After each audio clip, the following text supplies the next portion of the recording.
Welcome to Plan on It. Hello, everyone, and welcome back to Plan on It with attorney Christopher E. Botti, board-certified specialist in estate planning, trust, and probate law. Chris has more than 30 years of experience helping individuals and families plan for long-term care and protect what they've built.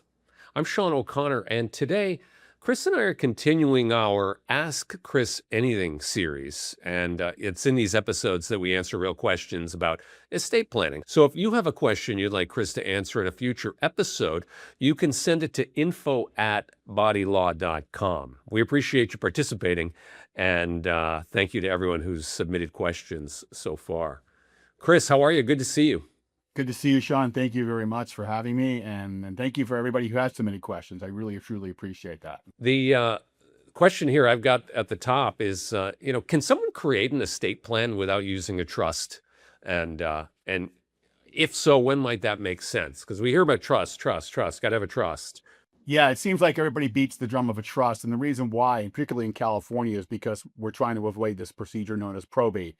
And so that's when you have an estate that would go through probate, then a living trust makes sense. But there are situations where your estate is small enough or configured in such a way that you wouldn't go through probate if you passed on it. So you can get away with something short of a trust. So I call it the basic estate plan. I typically do these for like my children who've turned 18 and their parents are like, okay, my child's an adult now. What can I do to protect them, right? So a basic estate plan would consist of a will, right? A power of attorney for financial purposes, and an advanced healthcare directive. Those three documents would make up a basic estate plan.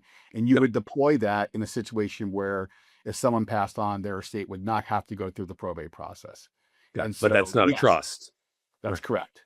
A trust would be there to avoid probate, but when you don't have a probate problem, then you don't necessarily need a trust. Is it possible? I'm guessing you can probably have, you name a beneficiary on an account, right? So I'm thinking an insurance policy comes to mind for me, right? I've got a beneficiary named, but there's also a trust in place. Do those work together? Does one cancel one out? How's that operate? So it's interesting, the dynamic between like a trust or a will, which is the document that says when I die, here's where my stuff goes, and a designated beneficiary on a life insurance policy, for example, or a retirement account like a 401k or an IRA. Those are contractual obligations that the institution has to pay out to the designated beneficiary that is listed on their paperwork. And so your trust or will would not override that beneficiary designation. It's technically, you have to look at it as a separate estate plan. And so you need to be aware, like, okay, if I do a living trust or a will, is that going to override my prior beneficiary designations? And the answer is absolutely not. It will not. It won't. So okay. That's a critical distinction. Would you even put a retirement account into a trust? You can't do that. So you can't title asset like a retirement account, an IRA, for example, into a revocable living trust, because an IRA technically is a trust by itself. And so that would be closing the account, paying the taxes and potentially penalties, and transferring the net result into a bank account that gets transferred into the trust. So those are a class of classification of assets that can't be titled in the name of the trust. However, you can make your trust the beneficiary of those types of assets. That's the distinction between titling and beneficiary.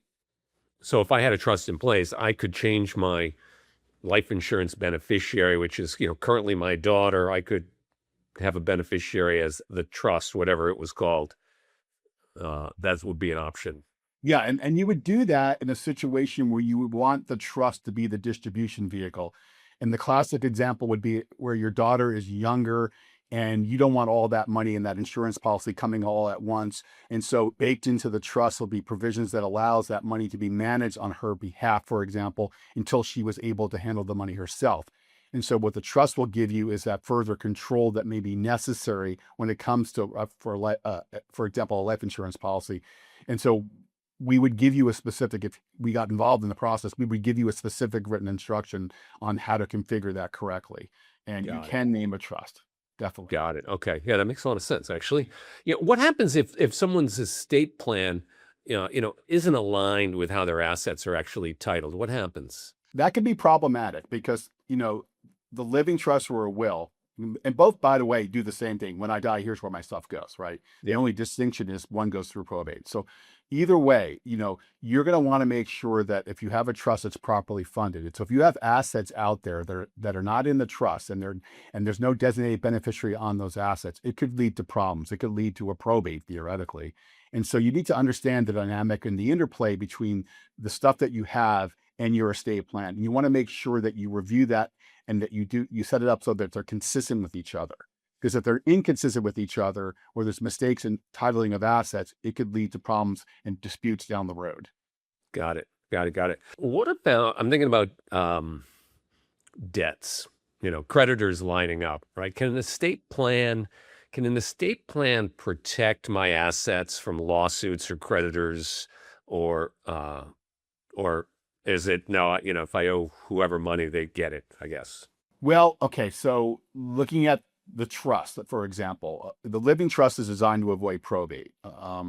And so it's not in and of itself an asset protection vehicle. There are types of trusts you can establish that provide asset protection, but the plain vanilla standard revocable living trust does not have that feature in it. And the primary reason is that when you set up a living trust, you want to maintain control of your assets. And so if you maintain control, the IRS, which is the first creditor in line who gets paid first anytime something goes south, basically says, we're going to disregard the trust. It doesn't really exist.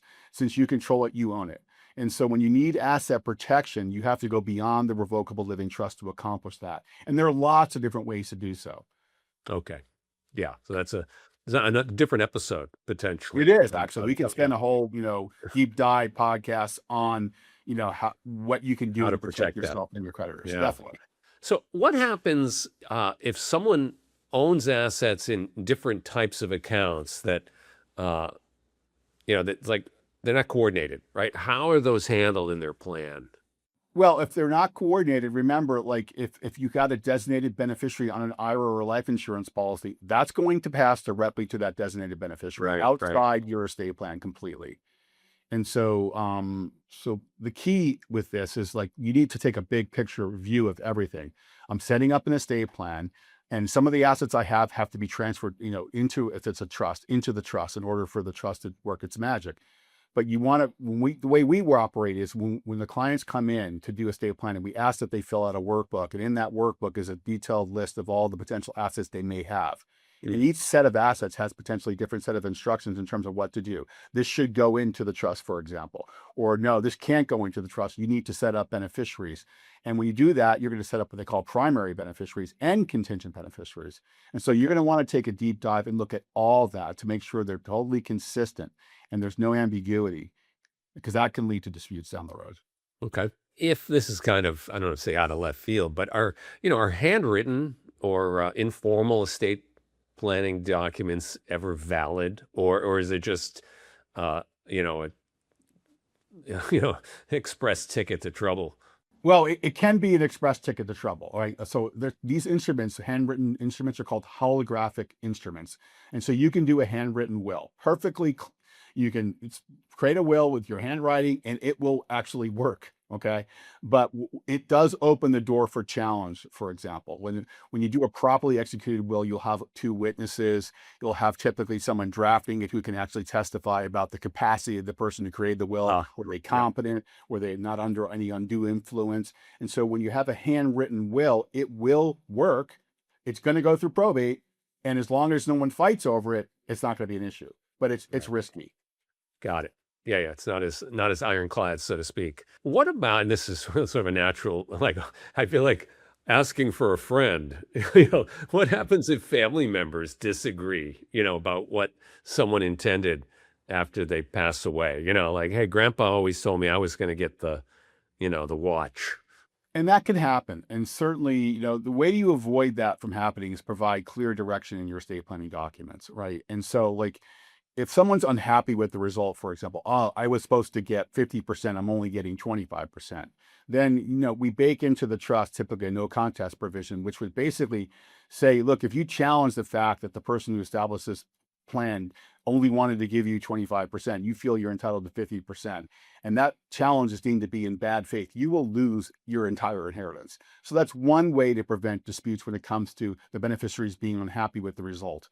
but it's in terms of like, if there's ambiguity in the paperwork, like that, it's not clear what the person intended to do, then, it could end up in court if the beneficiaries can't agree on resolving the potential ambiguity. And so, you want to provide clear direction, and, a properly drafted estate plan would provide that. And so, but when there is ambiguity, the family can kind of sometimes resolve it internally as long as everybody's on the same page. But if it goes south, it's up to the courts to actually decide what the person intended, and we don't want that. It Right, costs money. right. Is there ever a situation where, a simple plan is better than putting something uh, incomplete or rushed in place? Yeah, well, I mean, you certainly don't want to rush through this. Now, there are plenty of Yeah. examples where you have to. Like, for example, there's been, an emergency surgery has been scheduled, or you're in the military and you're being deployed, and you got to move Ah, quickly. And we're yeah. capable of moving quickly. That puts pressure on the client. But the idea would be, you want to approach this from, from a position of not feeling rushed. And so if you're like, okay, I'm going on vacation, or I have this like deployment, all of a sudden you weren't aware of that, you're in a situation where you've got nothing in place, you can put together the basic estate plan that I talked about earlier, the will and the power of attorney and the healthcare directive, which is not nearly as involved in time consuming in terms of getting it up and running, to put something in place just in case. Yeah. That yeah, that makes sense. I have a nephew deployed, and yeah, he's married with kids, and I don't know what his personal situation, and in terms of his, I don't know what his estate planning methodology is or was, but I could see that scenario where like, oh, okay, I'm heading to a hot zone, and you know, Right. stuff happens. Well, I want to ask, with the few minutes we have left, Chris, what would you be your recommendation? I mean, speaking of that, like basic and good is better than complicated, incomplete, and rushed. What would be your recommendation or advice? Two or three top things for people to like. They've heard this and like, oh, you know what? I need to execute on this. It's another reminder, right? Then I got to get my estate in order or do my will. What are the sort of first couple of steps someone should take to get this done? Because it's classic procrastination stuff. Oh yeah, the number one enemy of estate planning is procrastination. And when you do it, you get the ultimate objective, which is peace of mind, right? And so, you've got to at least, you have to confront your mortality. You have to realize, look, we're not all going to be around forever. We are going to pass one day. And so it's better to plan this stuff from a position of strength where you don't feel like you're rushed or hurried. And so you take an assessment. Okay, do I have minor children? Well, that's a very compelling reason to do a will, because you want to be able to nominate guardians for your minor children if something happens Yeah. to you. And then you look at your assets and you say, okay, well, do I have enough assets to justify a revocable living trust? And you may not know the answer to that question. And so it Right. would behoove you to potentially reach out to someone like me, for example, and, Right. and say, what's the best vehicle right now for my current situation to protect myself for these two scenarios, death Yeah. or incapacity, right? Yeah. And I that's got a what we house. plan. I got a, yeah. Right. Yeah. Well, that's good. I like that. I like that because I know, the procrastination thing, whether it's, your taxes, your estate plan, your will, like all that stuff is like, ugh, I don't want to do it. But the thought of once you're doing it, actually, I find it's quite, oh, that's not so bad. And you feel kind of adult because you got it done. And, it's, it's, I don't think it's ever as bad as your dread. So, Yeah, people uh, definitely are intimidated sometimes by the process. They think it's extremely difficult to do, yeah, and it doesn't have to be difficult to do at all. Okay. that's right. All the paperwork you put together really is about two things and two things only: who's in charge of what and when, and who gets what and when. If you have that kind of mindset, it makes it much easier to get through the process. And, when you work with someone like me, we guide you from start to finish. It's not a do it Right. yourself project. We're not standing Right. in front of you. We're sitting next to you, guiding you through the process. If you get help, you will get to that finish line, and you Yeah. shouldn't be afraid to do so. Definitely not. Got it. Love it. Love it, man. Well, thanks as usual for some great advice, for sharing your expertise. I appreciate it, and it's always a pleasure talking to you, Chris. Thank you, Sean. It was a pleasure talking to you too. That's it for today's episode of Plan On It with attorney Christopher Botti. If you have a question and you'd like Chris to answer answer you in a future Ask Chris Anything episode, you can send it to info@bottilaw.com. You can access more resources, including the 2026 Medi-Cal ebook and upcoming estate planning workshops at the website, bottilaw.com. As always, thanks for listening. We appreciate you leaving a review, subscribing, maybe sharing a link with your father-in-law who's been putting off doing his estate planning. I'm Sean O'Connor. Have a great day. Thank you. If you're enjoying Plan On It, be sure to subscribe, leave us a 5-star review, and like the post. Share or tag friends and family who could benefit from clear, practical estate planning guidance.